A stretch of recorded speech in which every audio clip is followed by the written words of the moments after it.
Well, good morning and welcome back to the Broadcast Retirement Network. I'm Jeff Snyder and this is BRN AM for Tuesday, December 29th, 2020. And here are our top stories. We'll take a look at CES 2021 and Apple targets car production in 2024.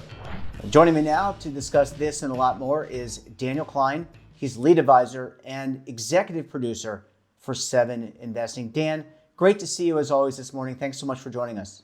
Good morning, Jeff. Happy post-Christmas and almost New Year's. Absolutely. Well, Dan, New Year 2021 hopefully brings a lot of joy and health for many people around the world, not only here in the U.S., but one of the big things that always comes up is the Consumer Electronics Show. And you have traditionally gone to that, and I thought, let's check in before January to find out what the latest is around CES. What can you tell us?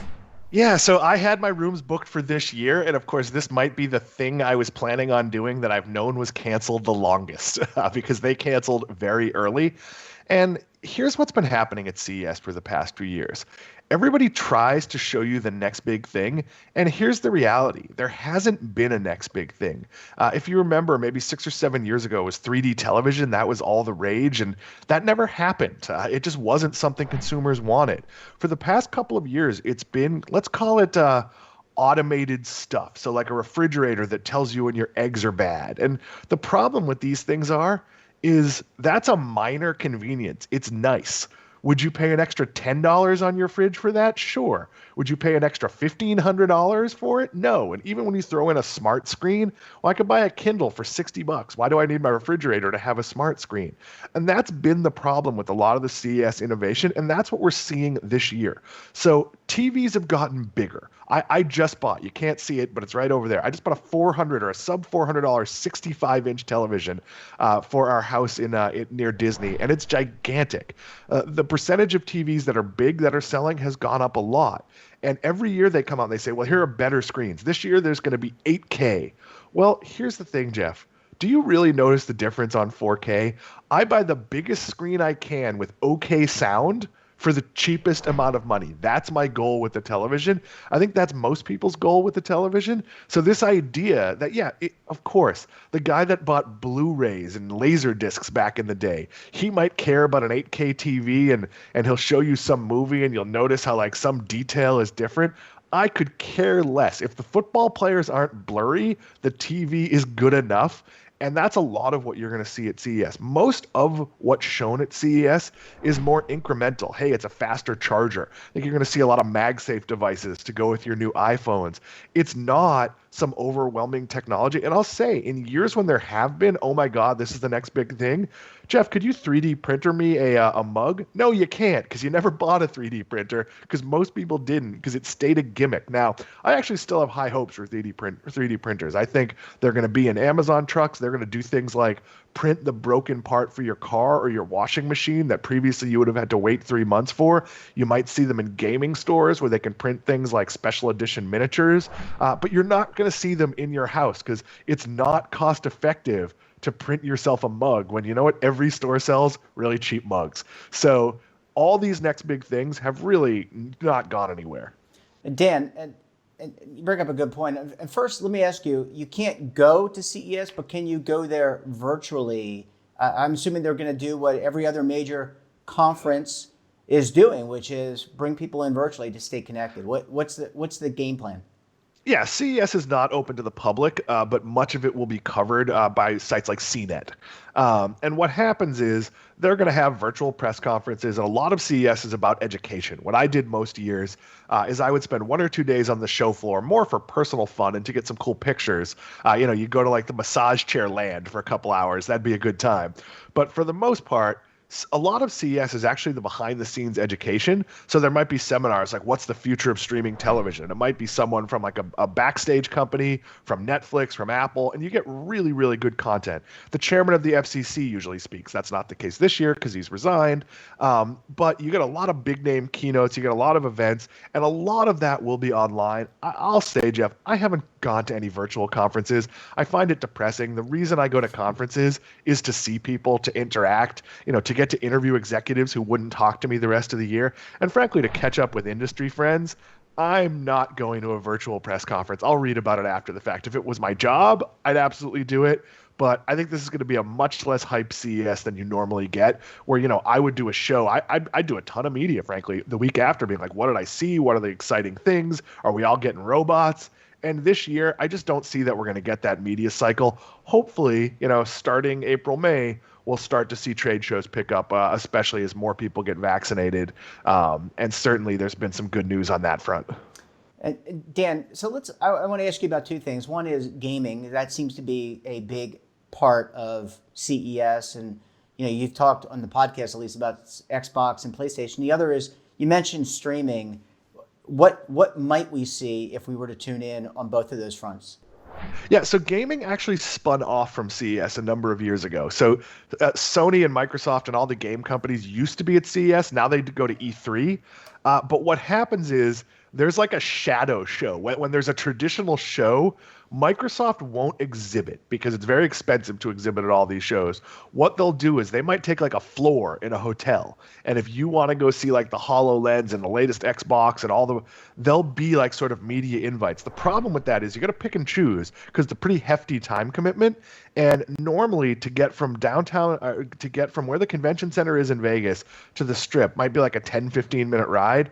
During CES time with the traffic, it might be a 45-minute ride. If you're using the buses from the convention, it might take you an hour and a half between standing in line. So I know that when I go to CES, I try to plan my day. So I'll be at one venue within walking distance of everything I want to do for that day. And if I'm going to spend a day at like one of the satellite events that happen at one of the hotels, that's kind of going to be my day. So if I decide I'm going to go see Microsoft in a suite somewhere, then, well, that's probably half a day. So they're very selective. And with streaming, I think you're going to see some of the second-tier players try to step up. I think you're going to see the Pluto TVs of the world, which I think is just a collection of garbage. You're going to hear Fubo make a big look. Fubo's a marketing scam, and I know a lot of people. It's not a scam in that it's a very good product. It's a very nice streaming package, but it's not very different from Hulu Live or YouTube TV. They just market themselves as being about sports, and what that means is in their skinny bundle, they've prioritized having sports channels be a part of it. It's expensive, and all of that stuff is available on other platforms. They have zero exclusive content. But I think you're going to see more, Roku will be there showing off the Roku channel, another collection of 80 sitcoms and Manimal reruns. Like, not anything you need to be watching. But that said, I don't think Netflix needs to say anything. Disney won't be there. You're going to see technology. You'll probably see new Roku players. You'll see, new devices being shown off. Probably, TiVo will be there. I actually, I'm a big fan of their $50 streaming device. I actually bought a full expensive TiVo DVR because at my new house we get Comcast cable for free, but not the DVR. And I'd much rather give TiVo $15 a month than Comcast $15 a month. I think you're going to see that kind of stuff. No one gets that hyped about the new slightly better battery charger. And it's going to be a lot of that stuff. You're probably just not going to see the 10 best things at CES list because I'm not even sure how you could see the whole show from a virtual way, the way you could do it back when they had, media only preview days. And you really, that's basically an endless press conference day where people are showing off stuff. You're not going to get, like a couple years ago, I covered the launch of the Amazon credit card. That happened at CES. You're not going to get that kind of stuff the way you did in previous years because it's just difficult in a digital environment. Well, I think like everyone else, we're kind of reinventing how we do business, and the conferences are no different. Well, Dan, I want to go to a very quick break. When we come back, we'll talk about Apple getting into the autonomous car business. You're going to want to stay tuned right here on BRN AM.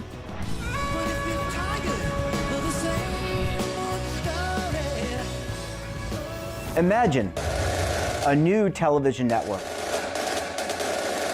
that will make you richer, healthier, and in control of your financial future.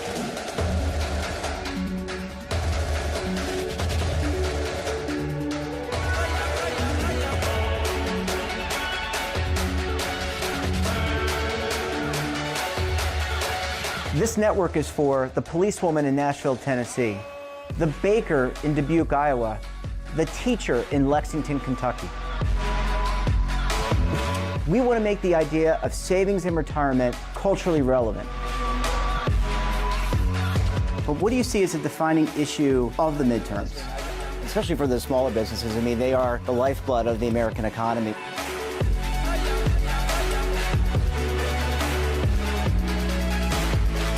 Featuring exclusive interviews, current affairs, and docuseries.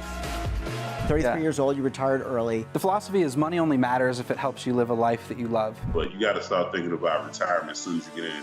The Broadcast Retirement Network will drive very high engagement with premium partnerships.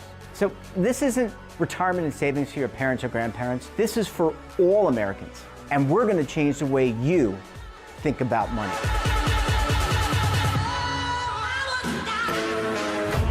Welcome to the next frontier of retirement and savings.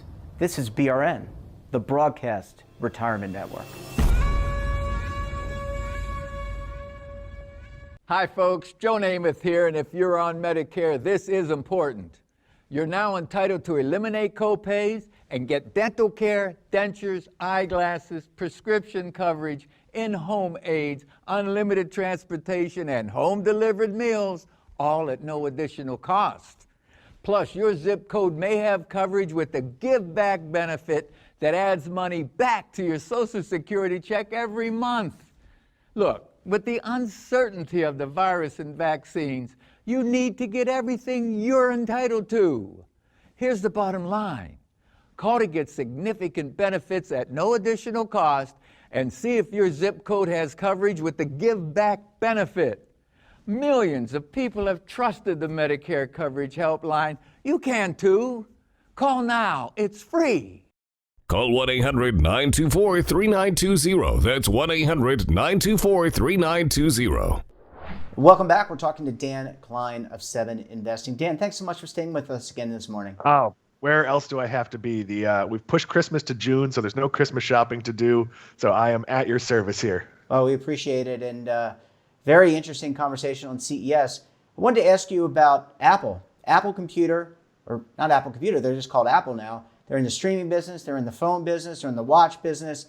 But apparently, they're working on an autonomous car that may be ready by 2024. They're joining the likes of Tesla, Amazon, and others. What can you tell us here? So this is, let's call it early speculation, and Apple has been doing this. It's not been a secret. The geek wires of the world have been talking about this and reporting it.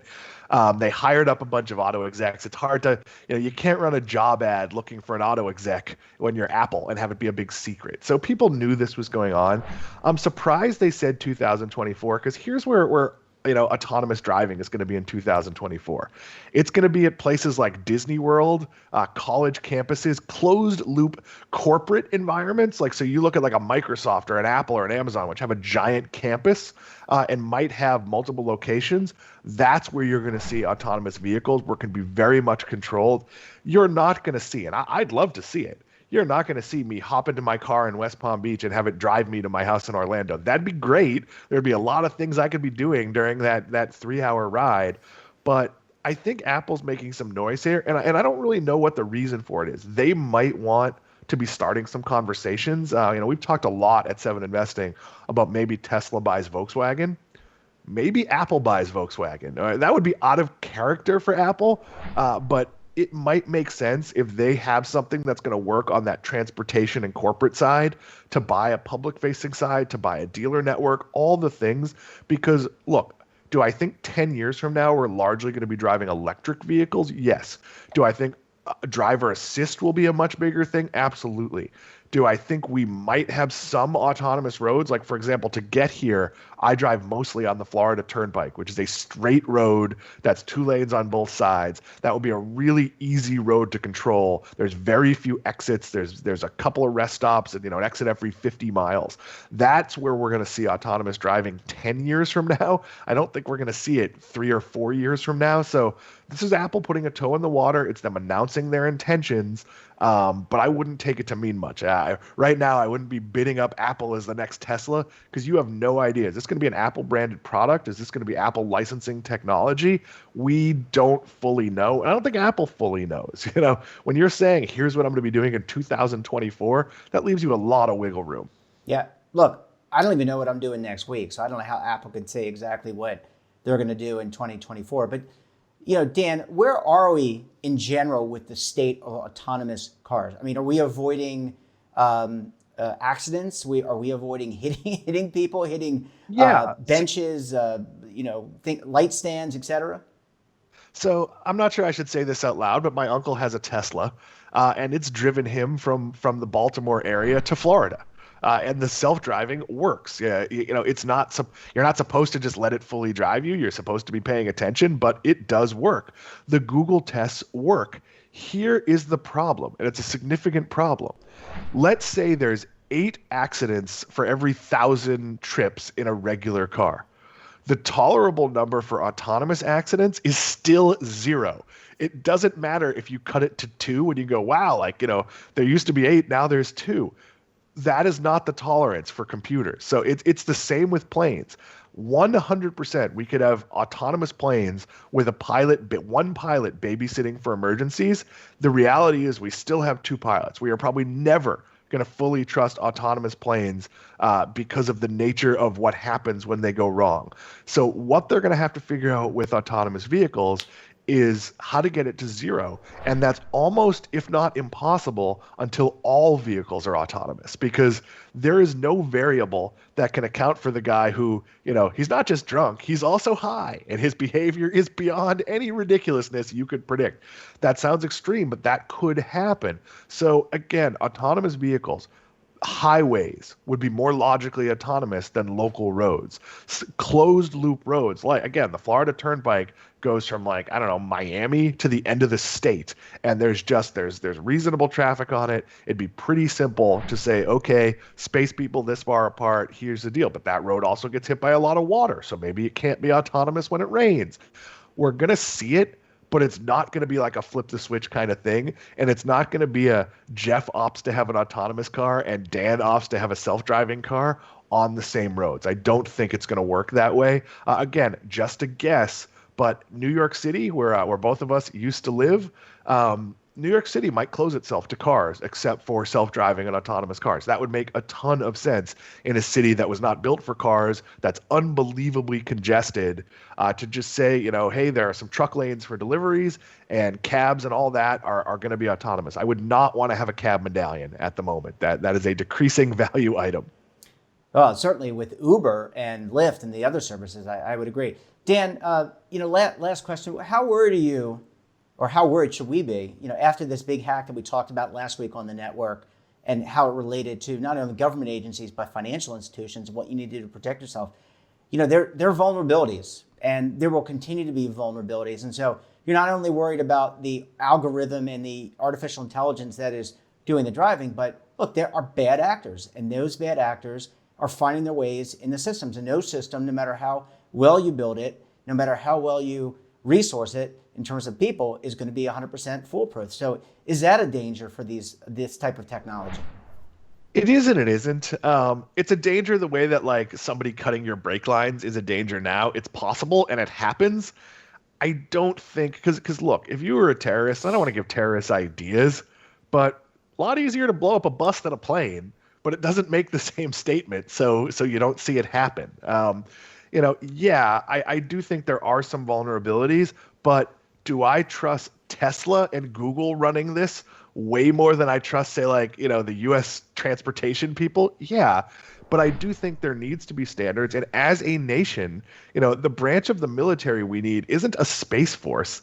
It's a digital protection force. And we need to find a way to bring the best and the brightest into government service to protect all of us, to build up the networks, and whether that's contracting something, understanding who to contract out to in the private world, that needs to be a much more coordinated response. And I think we're going to see that in the next 4 years. I think we're going to have a government that's more in tune to that.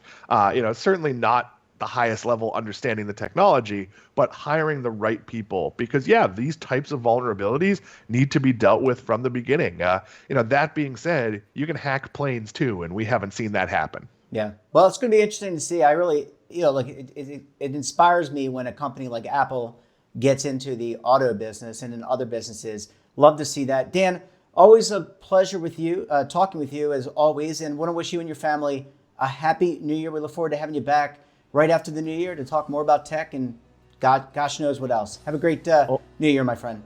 Only 362 shopping days till Christmas, Jeff. I will see you next week. Thanks, Danny. Bye-bye. And that wraps up this episode of BRN AM. Have a topic of interest or someone you think we should talk to? Then drop us a line. And don't forget, for all the information in retirement markets, technology, personal finance, so much more, all in one place, check out today's edition of our newsletter, The Morning Pulse. So until tomorrow, I'm Jeff Snyder. Stay safe, keep on saving, and don't forget, roll with the changes.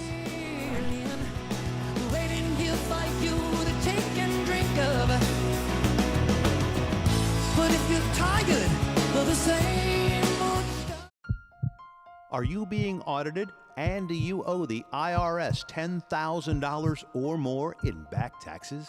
Is the IRS threatening to take more of your money? Don't fight the IRS alone. The Tax Doctor is here to help you negotiate your tax bill and reduce your stress. The IRS can freeze your assets and seize your bank accounts, but you can stop these IRS actions. The Tax Doctor will work with you using our years of experience to represent your case to help you get the best resolution under the IRS guidelines. Help is here to deal with the IRS to reduce your stress. We've handled thousands of cases, so we know what we're doing. If you owe $10,000 or more in back taxes, do not call the IRS alone. Call a Tax Doctor now for a tax emergency analysis. Call 800-224-6439.